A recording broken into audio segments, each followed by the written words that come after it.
안녕하십니까. 지역신문 읽어주는 시의원 지신시 7번째 시간입니다. 자, 영상 보시기에 앞서서 구독과 좋아요 꼭 부탁드리겠고요. 자, 7번째 시간 시작하겠습니다. 정읍신문인데요. 내장호 국립공원 지역이 일부 해제가 됐습니다. 그런데 당초 전망과는 다르게 정읍 시민들의 기대와 달리 현실성이 떨어지는 사업들만 추진하게 되지 않느냐, 그런 우려를 실었습니다.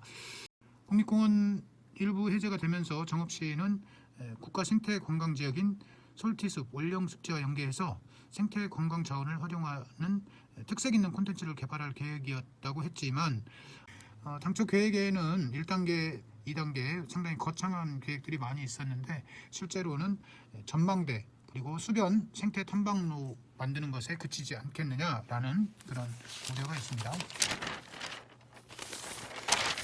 자, 정읍시의회 임시회 제291회 임시회 소식 실어져 있고요.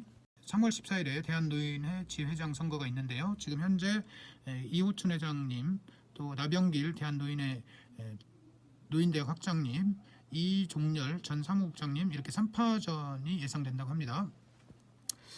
자, 정읍시 바둑협회 신임 회장님으로 김승규 회장님이 취임하셨네요. 김승규 회장님 제가 잘 알고 계신 분인데, 자, 바둑협회 잘 이끌어 주시기를 부탁드립니다. 김승규 회장님 화이팅! 산해면 임채기 주민께서 정읍신문에 기고하셨는데요. 시골 지역 치안 문제가 매우 우려스럽다라는 제보가 있습니다. 산해 파출소를 찾아갔는데 문이 굳게 닫혀 있어서 인근에 있는 칠구 파출소에서 민원을 해결했다고 합니다. 최근에 시골 지역 파출소의 인원이 감축됨으로써 치안 문제가 걱정된다는 얘기입니다. 자, 정읍시 보건소에서는 위생 등급제 컨설팅 참여 업소를 모집하네요. 일반 음식점, 휴게 음식점, 제과점 등 8개 업소를 모집하는데, 위생 등급을 지정받은 업소는 2년간 지정서 및 표지판을 교부받고 지정 기간 내에 특별한 경우를 제외하고는 출입해서 검사를 받는 것을 면제받을 수 있고 위생용품을 지원받을 수 있다고 합니다.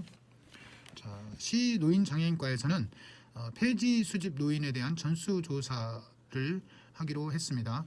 폐지 수집 노인을 알고 있으면 시청 노인장애인과나 읍면동 주민센터에 제보해 주시면 고맙겠습니다. 자, 시 보건소에서는 재미삼아 운동하고 워킹하자라는 프로그램을 운영하고 있네요. 12주간에 걸쳐서 진행될 프로그램에 3월 8일까지 20명을 모집한다고 합니다. 단 체질량 지수가 25 이상이거나 허리둘레가 남성 90cm, 여성 85cm 이상인 사람만 선착순으로 참여가 가능하다고 합니다.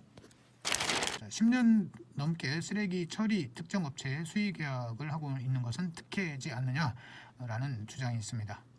정읍시가 불법 주정차 단속을 강화하고 교차로에 주차한 차량에 대한 견인이 필요하다는 주장이 있습니다. 다음 정읍시사입니다. 정읍시사에는 전북특별자치도가 바이오 특화단지 유치로 아시아 보스턴을 꿈꾸는데, 정읍시는 중개 연구와 비임상 기반 바이오 소재 공급지구로 집중 조성하겠다는 계획을 소개했습니다. 샘꼬을 정다운 상권 통합 브랜드 캐릭터가 개발되었네요. 오샘 보샘, 정읍 미녀 토끼 타령을 소재로 해서 토토, 월령습지 하늘 다람쥐를 소재로 해서 다다, 샘꼬을 시장 오리 숫대 설화를 바탕으로 리리, 정읍한우를 소재로 해서 누누라고 하는 캐릭터가 개발되었다고 합니다. 정읍시에서 수박과 토마토 등 지역 특화 품목 농가에게 비닐하우스 신축 지원 사업을 하네요. 정읍경찰서의 최재근 경위가 헌혈 유공장으로 최고 명예대장에 수상되었다는 소식입니다. 최경위는 지금까지 23회의 전혈, 277회의 혈장 헌혈을 해서 지금까지 16만 ml의 헌혈을 했다고 하네요. 고맙습니다. 정읍 헌혈 사랑터는 천변 시기동 주민센터 옆에 자원봉사센터 2층에 있는데요. 매주 수요일 오전 9시부터 오후 5시까지 운영하고 있다고 합니다. 헌혈에 동참하실 분들의 많은 참여 부탁드리겠습니다. 최재근 경위님 고맙습니다. 정읍시에서는 기저귀와 조제분유 지원금을 인상했는데요. 기저귀는 8만원에서 9만원, 조제분유 구입 지원금은 10만원에서 11만원으로 인상했습니다. 정읍 동학농민혁명 기념공원에 있는 녹두장군 캠핑장에서 봄 개장을 한다고 합니다. 자, 오토 캠핑, 오토 카라반 등의 이용이 가능하고요. 3월 1일부터 개장하는데 2월 20일부터 동학농민혁명 기념재단 홈페이지에서 예약을 할 수 있다고 합니다. 자, 마지막으로 서남저널을 살펴보겠습니다. 서남저널에서는 그동안 4.10 국회의원 총선에 더불어민주당의 예비 후보들로 권희철, 유성엽, 유재석, 윤준병, 황치현 이런 분들이 계셨는데요. 다 정리가 됐죠. 최근 발표에 의하면 3월 11일부터 12일 이틀간 권리당원과 일반 시군민을 상대로 한 여론조사, 그리고 3월 13일 권리당원의 자발적 여론조사로 해서 더불어민주당 그 후보를 결정한다고 합니다. 중대재해에 대응한 고용노동부와 지자체 간의 엇박자가 이루고 있다. 준비는 초기 단계이고 전담 조직 구성 후에 세분화된 대응이 대안이다라는 얘기가 있는데요. 지난달 27일부터 5인 이상 50인 미만 사업체에도 중대재해 처벌법이 확대 시행되었는데 정읍 지역에서 중대재해에 해당하는 사망사고가 발생한 적이 있어요.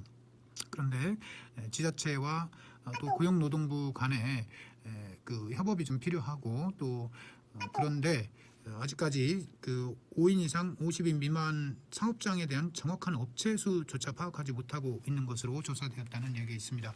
중대재해 사고 없도록 하기 위해서 고용노동부뿐만 아니라 지방자치단체에서도 관심을 가지고 일을 해야 될 것 같습니다.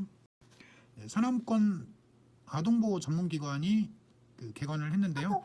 지난 21일 아동학대 예방과 피해 아동 보호를 위해서 북면에 정읍시 아동보호 전문기관이 개관했습니다. 정읍, 김제, 고창포 4개 시군 사례관리를 통합 운영하는 거점 기관인데요. 지난해 11월에 위탁 운영법인 공모를 통해서 군 네이버스가 운영기관으로 선정되었고요. 서남권 지역 피해 아동의 상담과 치료, 재발 방지 등 사례관리와 아동학대에 대한 인식 개선 사업을 펼치게 되었습니다. 자, 정읍시에서는 올해부터 출산과 양육 가구를 위해서 주택 취득세 감면을 시행하고 있는데 올해 11월부터 내년 12월 31일까지 자녀를 출산한 부모가 자녀를 출산한 날로부터 5년 이내에 주택 취득가액이 12억 원 이하인 1주택을 취득할 때와 주택을 취득한 후 1년 이내에 출산해서 양육용 주택으로 사용하는 경우에 감면이 가능한데요. 취득세액이 500만 원 이하일 경우에는 100%, 초과하면 500만 원 한도 내에서 취득세가 각각 감면된다고 합니다. 전북은행에서 정읍시의 고향사랑 기부금 1,850만 원을 기탁했네요. 정읍시립박물관에서 2월부터 매달 마지막 주 수요일에 당신을 위로하는 작은 쉼표 문화가 있는 날을 운영을 한다고 합니다. 매달 마지막 수요일이 포함된 주간에 다양한 문화 프로그램을 진행하고 공연이나 문화시설 할인 또는 무료 관람 등의 혜택을 제공한다고 합니다. 정금성 작가라고 해야 되나요? 정금성 씨 북가락전 세 번째 전시회가 3월 2일부터 3월 10일까지 연지 아트홀에서 열립니다. 자, 이상으로 7번째 지신시 마치겠습니다. 이번 주에도 우리 시청자 여러분께 유익한 소식이 되었기를 바라겠습니다. 지신시 계속 응원해 주시겠다는 뜻으로 구독과 좋아요 또 다른 지인들에게 좀 알려주시면 정말로 힘이 나겠고 더 노력하겠다는 말씀 드립니다. 고맙습니다.